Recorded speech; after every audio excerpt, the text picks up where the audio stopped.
Drawing is an essential skill for any visual creator. Do you like drawing, designer? Sir, no sir. You call yourself a graphic designer and you don't like to draw? What kind of lazy-ass creative rock did you crawl out from? I suppose you're one of those free-spirited types that likes to jump on the computer before you know what to create, aren't you?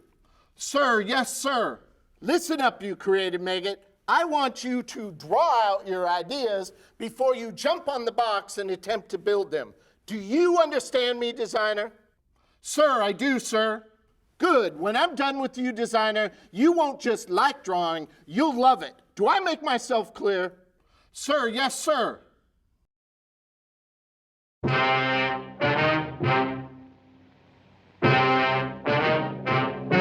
Welcome to Vector Basic Training. This video is all about drawing, all about working out your ideas in analog form before you move to digital and build those ideas out in using vector graphics. You'll want to learn how to thumbnail out your ideas, refine those ideas in sketch form until you have a roadmap that you're able to build on precisely within your drawing program. And I'm going to show you some real-world projects that utilize this methodology that's documented in the book moving forward. So the first part of any drawing project, any kind of creative project regarding drawing will be your thumbnail stage. That's where you'll start to work out your concepts and your ideas to formulate the direction you're going to take on that given project. On this specific project, this is a secondary part, a component to an existing project I'm working on. And on the initial phase of this project, I created this artwork. These are my refined drawings for an ad campaign, and these were linear drawings, so literally one continuous line to form the artwork. I'll scan this refined drawing in, build it in vector form. One of the easiest types of illustration styles to build, since it's only one continuous path, pretty easy to build. So this is what consisted of the primary artwork. Now, as a companion to that, they need icons for their print collateral campaign. So I'm back to the drawing board again, back to analog, and I'm working out my concepts and via thumbnail sketches. So this just shows the variety of thumbnails so far in developing 4 icons. In this case, the icons are podcast, case study, webcast, and speaker. So I'm working out my concepts of what might be appropriate and communicate those specific themes in icon form. And they're going to be carried out once again in the same style, one continuous line. And at this phase, I'm still developing. I haven't developed any refined sketches yet. But thumbnail is your fundamental foundation for creating the artwork that you need to create digitally. So it's important to work out all your ideas in thumbnail stage. Once you get them to where they need to be, then you can isolate the ones that are going to work, refine them, and move forward from there. So let's take a look at a more illustrative project. This specific one was for a nonprofit.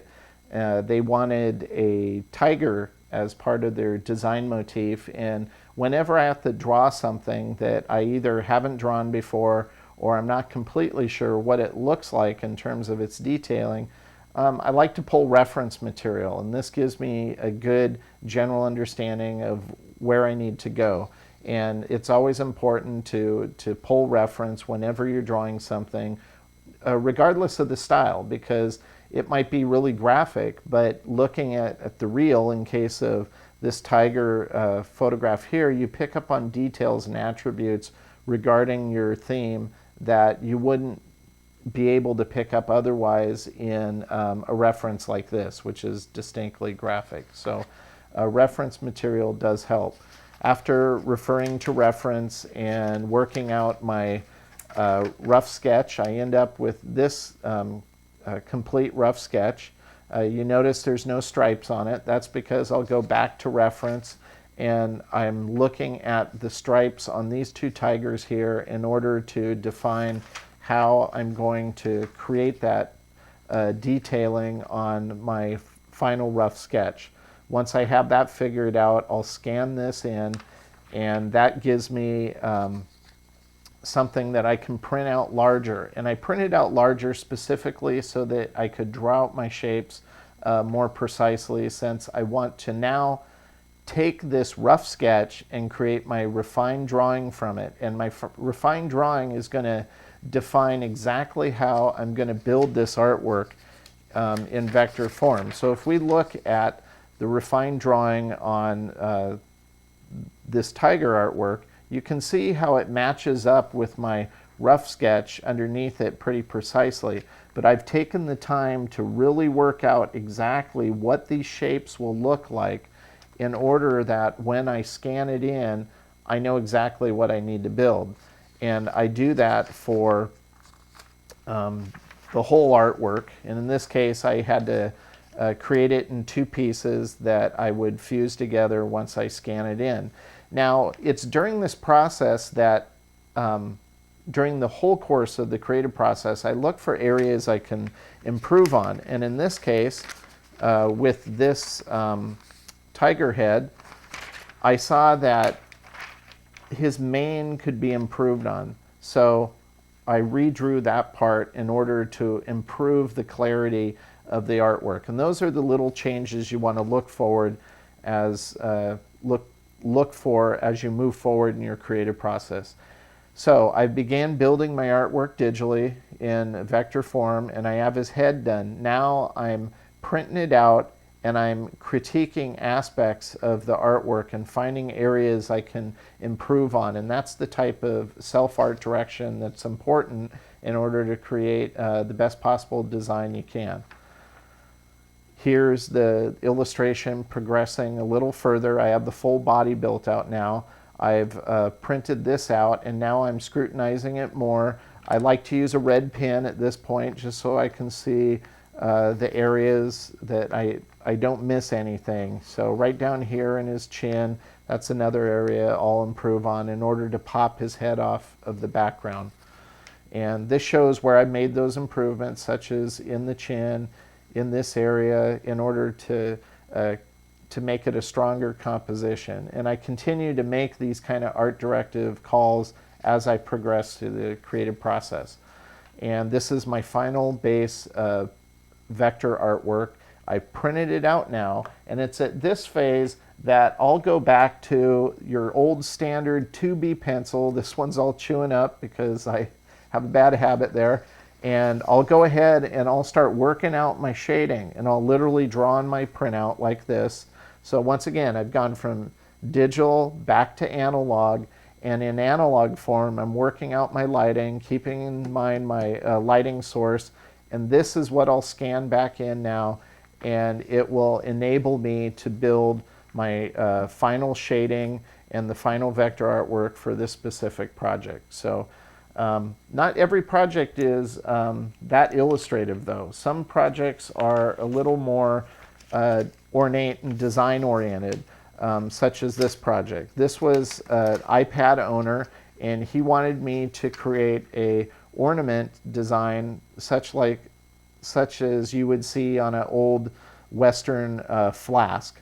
And I just roughed it out. And thumbnail sometimes literally means thumbnail in terms of its size. This is a pretty small drawing. iPad is obviously a lot bigger than this, but proportionately it fits an iPad. So I scanned this in and blew it up, and then I drew it out in more detail. And this is what I call my refined sketch. This now is exactly what I'll build from in my drawing program. It leaves no room for guesswork. I know exactly how the shape should be formed, and this shows the bottom detail. It's broken up into 4 spots because it's a symmetric design. I only have to build 1/4 of it and flip and clone it inside the drawing program in order to form the complete artwork, which looks something like this when it's all done. And this is going to be etched onto the back of an iPad, so it's going to be pretty cool once the final piece is done. Now, when you're drawing and you're working out your artwork, it can come in the style needs to be appropriate to the specific client.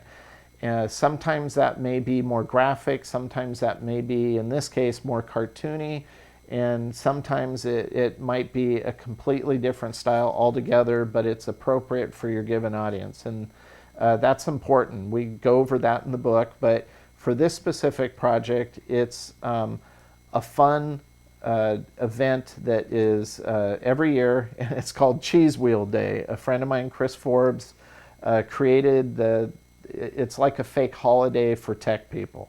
So he wanted a mascot character. So this is my thumbnail sketch, just pretty crude thumbnail of what the character could be. And in order to proceed on this, I just nested it within the shape I was going to use and printed it out larger in order that I could draw it accurately on my refined sketch. And this shows the exact refined sketch drawn out precisely. I like to use a mechanical pencil because it gives me the ability to control the line exactly the way I need to. And now I'll scan this in, and this removes all the guesswork. I know exactly how I need to build my artwork.